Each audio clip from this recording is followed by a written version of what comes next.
This is Stefan with Urban Jungle Wildlife Removal. I'm here in an attic in River Oaks that has rats. One thing I wanted to show you all what we see a lot of in attics, and one of the big issues with wildlife in attics is what they can do to the insulation. Let me show you. This is a blown-in fiberglass insulation. It's loose fill is another term for it. Historically it's been pink or yellow in color. Now the more common color is white. They don't put as many dyes in it.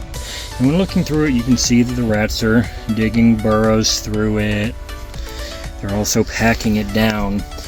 Here in the Houston metropolitan area and southern states, you want your insulation code is an R38. What that basically means when you're dealing with fiberglass insulation is about 14 inches.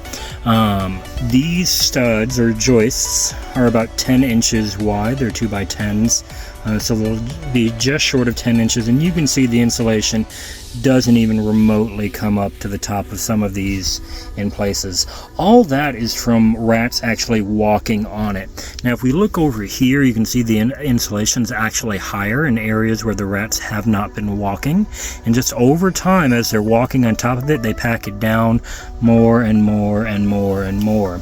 And so one of the effects is not that the insulation is necessarily bad, but because it's packed down, it's not going to insulate the attic as well as it should.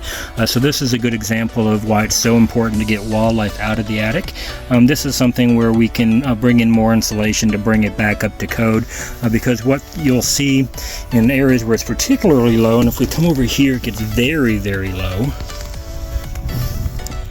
Here as the rats are frequently going down, this insulation is maybe only a half an inch thick.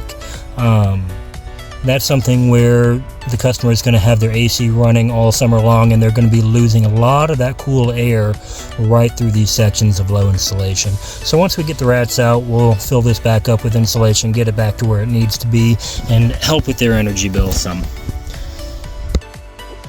If you enjoy our videos, please like, share, follow, and subscribe.